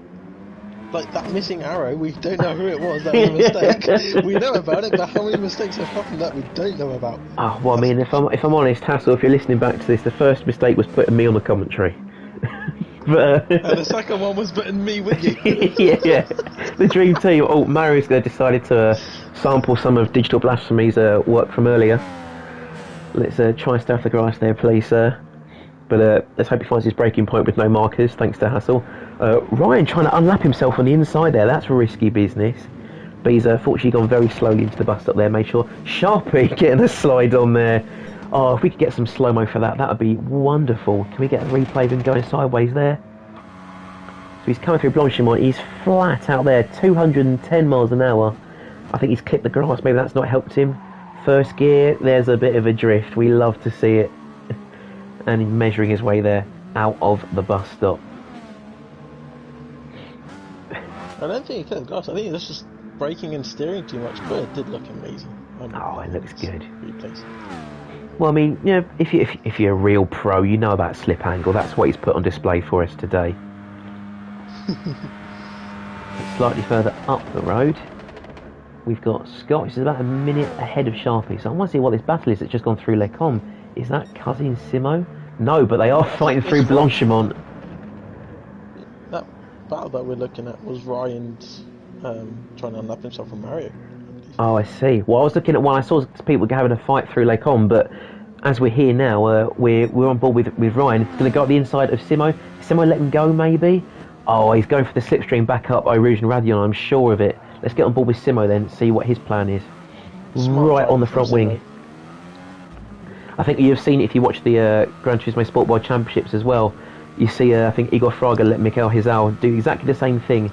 Have him up there so we can try and catch the slipstream, but I think he's missed it. He's lost it at Eau Rouge and Radion. Not what he wanted to do. Let's get a replay of that quickly. So he's trying to get that slipstream back on Ryan, but he's lost the toe to him by quite a way. And I think pushing so hard, he's flat out up there, gone a bit. He's lost the back, heading up Radion, and he's straight into the barrier. No damage somehow, but a 1.5 second for his troubles. Poor Simo. He's going to be driving like a bat out of hell now to catch that up. Oh, not what you want to see. Another James Hunt quote. Your luck goes up and down like swings and roundabouts, and sadly for Simo, it's just gone down with that crash. It has indeed. That's as Murray said, it's a sad ending, albeit a happy one. Because he's back in a race. He's not gone. Spectacular crash. Yeah. In the race. Yeah. What a spectacular spin there from Simo, who's recovered and he's going again. Meanwhile, I think we can see about 4 cars tow each other down the Kemmel Straight. If I could just pick the right blooming button. There we go there. So it's Blasphemy, who's sandwiched between Mario and Damley. So this might be an interesting one to watch for the time being. And so he is. Oh, sorry. So never mind. So he's actually just, I think, lapped. Yeah, he's just lapped RYH. So he's gonna try and pull away. Because we see RYH before try and unlap himself. Very, very sneaky of him. But might not be the best thing to do so when you've got 3 guys fighting for position about 5 seconds either side. I have currently lost you for a little bit. I've lost the stream. Lost the stream? I'm back. Oh, okay, right, he's back. I think James Hunt there just left the lobby, left the commentary box there just for a quick walk around the track. You managed to use it. Exactly. Which, if you know the truth, was James Blunt. Wow, James Hunt. James Hunt. There's a Murrayism. I've done it. And back to he says you should be coming up with your best Murrayism. Goodness me. Oh. Well, there's if you know the story, Murray Walker once said James Hunt left the commentary box for a quick walk around the track, which actually, as he goes for a brave move there on Mario, was actually James Hunter leaving the commentary box for some of the devil's lettuce, shall we say. Simo pits on his worn mediums, I'm guessing, after Meanwhile, that spin. Hey, let's go again. We've got a 3-way battle there. I completely missed because I was talking rubbish about James Blunt. 3 wide into 1. As you can see, they went 3 wide into the bus stop. Blasphemy trying to get past Mario, and then you've got Damley on. Oh no, Damley on the inside there. He's making them. Well, just James Blunt. Goodbye, my friend. He wants to try and take that place for himself. But he's going. He went around the outside as well into La Source. I feel so bad I've missed that move. But he's now ahead on the Kemmel Straight. Blasphemy though in the slipstream. He's not going to make that move for the time being. But what a turn of events we've seen there. What a crazy couple of corners.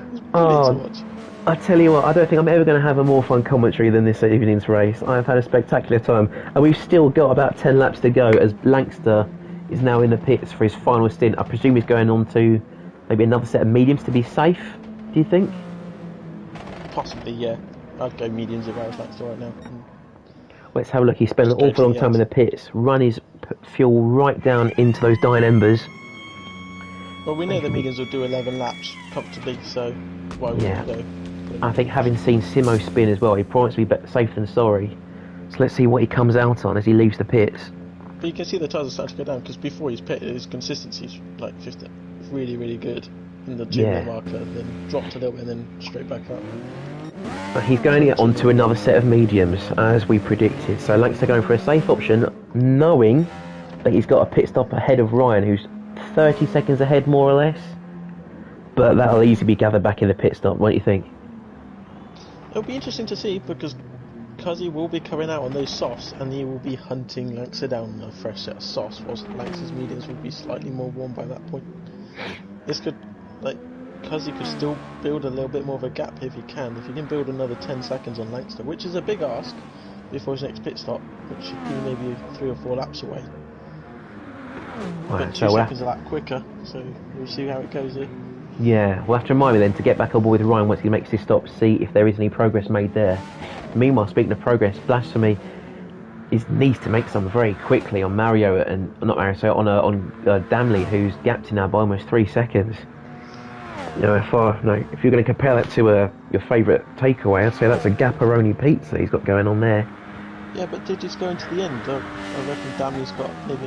What's Damley on? Is he on the sauce? Is he going to the end? What's happening with Damley? Let's have a look with Damley. He's on softs, on a very fresh set of softs at that as well, and he's right on the tail of Simo. So I reckon it's a smart move from Digi. Just let Damley go and get him when he pits again. Catch him on the end when his tyres hit the cliff.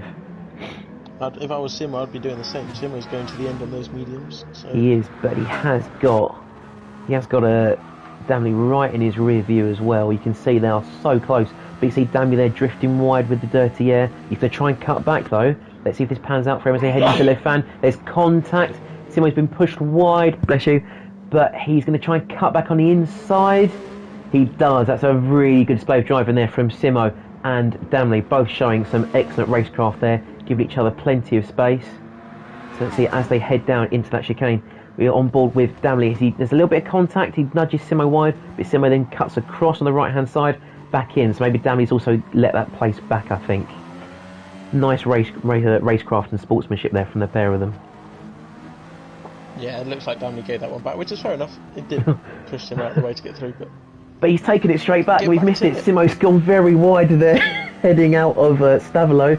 He's stuck on that green turf. You cannot be driving on that in these cars as well. All the time he's losing there to Damley already. Not what you want to see.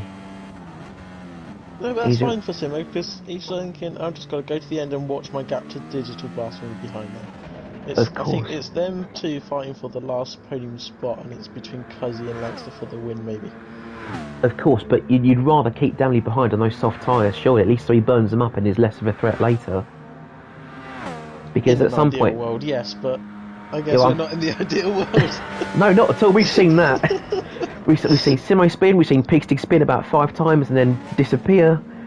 But you think as well... Digi with an amazing save. Oh, of course, yeah, Digi with a huge save, getting a slide on there. But you think as well, now Simo, when he catches up to him, he's going to have to start using those mediums to think about getting past him if he becomes the moving chicane. He's got enough chicanes here at Spa already. Ryan is pitting though, so we have to have a look at him. I think maybe if we ride on board with Lankster, we'll see how soon he comes out. Lankster's just heading through Blanchimont now.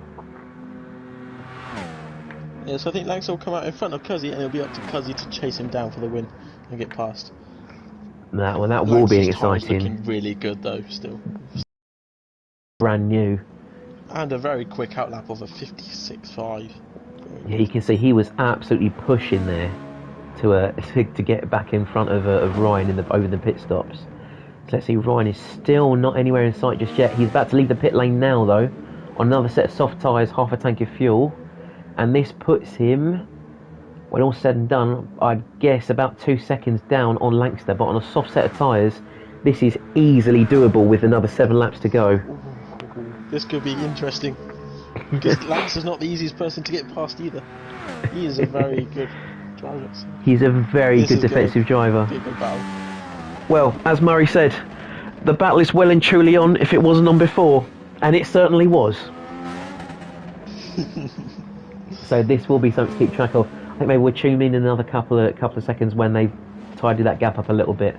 Let's see, Simo, how is he doing? He's still 1.5 ahead of Damley, so he's doing well for the time being, but we know Damley's on the soft tyres. He might start reeling him in, but how long will he last before those softs start to give out? How long do you think, Dan, if you look at his tyres? Give you a second to catch up. Murray's in the pits again for his second stint of hard, so he's probably going to soften. I reckon... Oh, Damley's a close one. I think he's got maybe 1 or 2 more laps, surely. Well, before they fall off the cliff, or we think he should... He pitted 22 and he's on, so this is his 5th lap. I think maybe they'll do 7 laps, so maybe... I think if I was him, I'd pit now and then do the last 6. I'd go 6 and 6 at the end. Well, he's getting very slidey there out of Ix. Do you think Blasphemy's going to have him on those medium tyres? Because those softs will be very warm in the next 2 or 3 laps. I don't think Blasphemy will catch him before he pits. No, I think because he's only about 3 seconds behind. How far behind is Beardy? Because Beardy might be an interesting one to look out for. Is he going to come out in front or behind Beardy? Beardy is on slightly warm mediums, and he is 20 seconds behind Blasphemy, so about 25 behind Damley. So Damley's going to come out behind Beardy, and he's going to have to chase Beardy down for the 6th place. No, 5th place. Well, that could be a battle to watch then as we go up later. Let's have a look though, see if we can catch back up to Lancaster and Ryan. So there's still a 2-second gap, if anything there. It's like Lancaster's opened the gap by about half a second on harder tyres. Yeah, but that's still fine for Cuz. He's just come out of the pits on slightly colder tyres. No tyre damage, remember, this year. So he's got to get the tyres up to speed, and then... But look at the outlap though from Cuz here, 53.8, and Lancaster was at 56.5. So it's not exactly slow from Ryan. No, he's definitely put his foot down as well to try and match up to those. But it's again though a very healthy gap there to Simo down in 3rd. So it's definitely a top 2 fight unless they both decide to do a pig stig. Or a Prost and Senna. Or a Prost and Senna, of course. What more could we want from this era of cars in such a fantastic, amazing race than a Prost-Senna clash right on the last couple of laps? Well, if anyone's going to do it, it's going to be Simo, because he's representing Senna, don't forget. Well, hopefully not for Simo. Unfortunately, with all love and credit to Simo, he's had enough of spinning today, I think. And I think he just wants to at least solidify a 3rd place on the podium. But with Damley bearing down on him... Damley's going crazy in the background. He's sliding all over the place. That car is absolutely running it ragged, look at him. Oh, goodness me. Let's have a quick rundown. We've not had a rundown for a couple of minutes. So we've got Lancaster 1.6 ahead of Ryan. So Ryan's now taken a second out of him this lap already. There we go, Ryan, the tyres are coming in. Yeah, they're definitely going to start falling towards him, but with only 5 laps to go rather. We've got Simo 30 seconds down in 3rd place, who is 1.5 ahead of Damley on soft tyres, but they're going to start falling off the cliff any moment now. You see him getting slippery as well there through Stavelo 1 and 2. Blasphemy has lost a bit more time there, 4 seconds, but it could come back to him if those tyres start falling off Damley or he needs to pit. Lango is in 7th, 15 seconds down on Beardy, who was 21 down on Blasphemy. Then we've got Lango. Marrow is put on the medium tyres, just think for that extra security, so he's got 8th place wrapped up, you'd think. Hassel in 9th place, unfortunately not the best race tonight for No Hassel, but as always we'll commend him for organising the whole thing in the first place. Thank you so much, No Hassel. We've got Scott just come out the pits on a set of softs in 10th place, who is about a lap ahead of Sharpie in 11th, and Ryan has parked it at the bus stop. Maybe you can see what's happened there to Ryan, RYH. He's very shaky even going through there. Maybe he's just having a bit of a laugh and get some screen time on it there. Spin. Or maybe he has had a spin. Well, in the words of many an Instagram channel, you can't park there, mate. Let's see, and he's also just been passed by Beardy. So hopefully RYH won't have too much of a slipstream and interfere with the rest of his race. So let's get back on board then with Ryan. So he's now 7/10 behind Lancaster. He's right up under his diffuser as we head into the sector 3. So, if I was Cuzzy, I wouldn't move into turn 1 like he did with Simo. I'd wait till the end of the straight and then use the softer tyres through sector 2 to pull away from Langston and build that gap before they kick back to the long straight they're currently on now. I was just thinking the same thing. I don't think it's worth going for it at the bus stop. You see Langston defending, holding the inside line into the bus stop. And I was just thinking exactly the same. He should hold off until he gets down onto the Kemmel straight and then use the grip of those soft tyres to pull away through sector 2. He's going to be right behind him, but is he going to try the move now and just risk slipstream down the hill to get it back up the hill? Looks like he might do. So he's held a tight line through La Source and he does take first place. Langston will get the slipstream though through Eau Rouge up into Radillon and down the Kemmel straight, provided he keeps his foot in it on those harder medium tyres. So he doesn't do a Simo in this slipstream. Oh, of course, yeah. Well, he's definitely held it, but you can see even the extra grip that he's managed to take inside both those corners, he's now pulled a 7/10 ahead of Langston, and now we're getting into the tricky bit. He's just in slipstream. But now, as they start heading out of Les Combes, he's going to lose that slipstream again as they get into the handling aspect of the track. They are encountering traffic though, as Sharpie is just ahead. Hopefully he's getting the blue flags, he's going to move out of the way, not interfere with the race. We'll have to see. He's right up under him now. Damon's pitting, but this is where Cuzzy has to just push now. Build that gap to Langston, because Langston will come back at him towards the end of the race on those medium tyres. Absolutely, he's got to push like mad now. And you see there Sharpie getting out of the way. Thank you, Sharpie. Very respectful racecraft there. Ryan is now pulled out to about 9/10 of a second, which is out of the slipstream range. So heading through the chicane at Le Fagne, down in towards Stavelot, named after the village where it is. As you may know, Spa-Francorchamps is a triangle based on 3 different villages at each point. Ryan pushing so hard now, he's 1.5 tenths up on the fastest lap of the race. Do you think he'll put in a 1:56 before the end? I reckon so, yeah. He was 3 tenths up on the previous lap. Or what if he nails the bus stop? I think he needs to switch his indicators. He's only got one indicator. If he switches the other one on, he'll be absolutely flying. Oh, of course, yeah. We all know that you turn your indicators on, it's extra horsepower, but we know that the BMW drivers don't need extra horsepower, clearly. He crosses the line, it's a 1:57.1, so he's only just faster, but he's definitely pushing. Langston's going to see that fastest lap tick over and know he's got to put his foot down for the next 3 laps. The tyres are really starting to wear though for Cuzzy early on. This stint. Yeah, we can see that, especially those rears in particular. And I'll maybe start thinking, do I just take it easy for the next lap, just manage my gap to Langston, then push again, and then manage the gap on the final lap. So I'm taking no risk on the final lap. So okay, maybe a cool down lap here, then a riskier lap, and then another cool down lap. Sort of. Totally agree. Well, I think it seems like he's still pushing quite hard, only 200ths down on his personal best there. But I totally agree. He's got 1.5 seconds now to Langston, and with a grippier tyre, I think he just needs to manage the race now, just keep by himself and not overwork them. Yeah, absolutely. So if you're joining now, the 30 people watching... Oh, sorry, Dan, go on. This is going to be a good ending. I'm looking forward to this. I'm looking forward to it as well. Who do you want to win? I've changed my mind. I'm going from Langston. I'd love to see Cuzzy win this. It's just out of nowhere. Underdog. I'd like to see Cuzzy win. I've had some great chats with Langston, some great races with him, but with all respect to him, I'd love to see someone else on the top step, and I think Ryan has done a pretty good job in terms of his strategy today as well. I think going for a riskier, was it 2-stop I think he went for tonight? I think Langston went for the 2-stop, mediums, and I think Ryan's gone for, is it a 3-stop? Soft. Well, in that case, if that falls in his favour, we've just proven Gran Turismo wrong. Just run softs all race long. But as we get into the last couple of laps, we've got here Ryan 1.5 seconds ahead of Langston, who's a long way now ahead of Simo, 43 seconds. Healthy gap down to Blasphemy in 4th. Biggest still gap to Damley, who took that pit stop as Dan predicted, who's now on the soft tyres, but is only still 1.5 seconds ahead of Beardy and getting loose as he comes out of Malmedy there. Beardy in 6th place, Lango in 7th place, just 2 and a bit seconds ahead of Mario.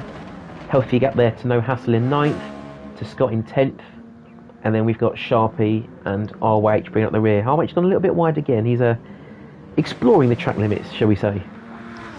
He's just having a bit of fun now, I think. Yeah. He's enjoying the event, having a bit of fun, probably chatting with the lads at the party. Of course. It's good to see. Absolutely.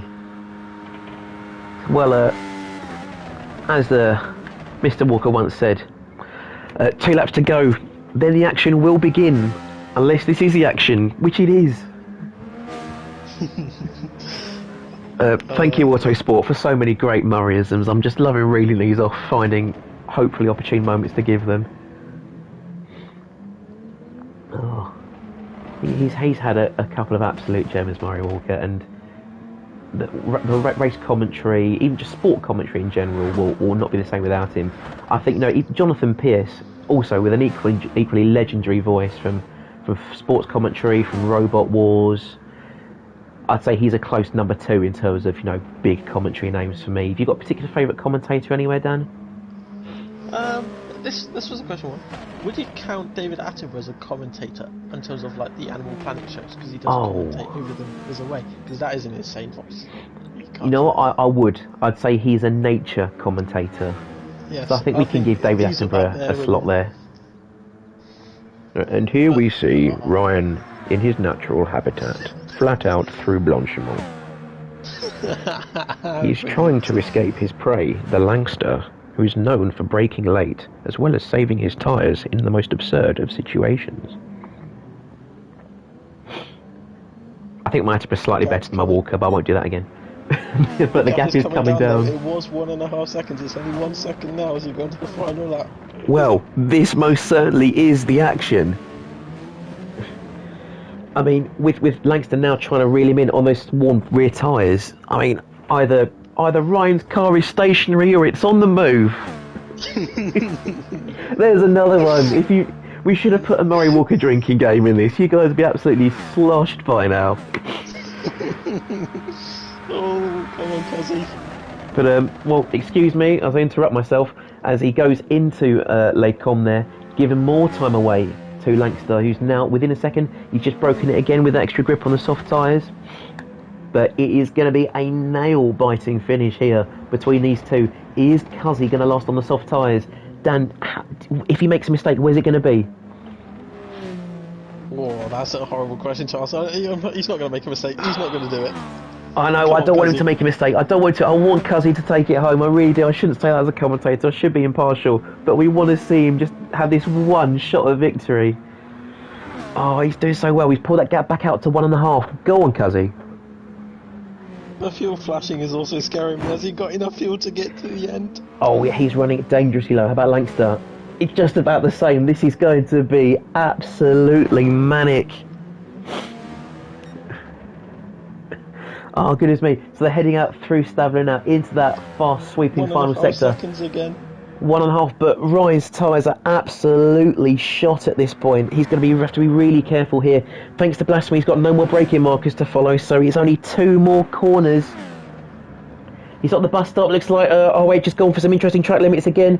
He takes the right, he takes the left, he's kept it in a straight line, and the Murray Walker special win goes to Cuzzy in first place, 2 seconds ahead of Langster. What a phenomenal final few laps we've seen there.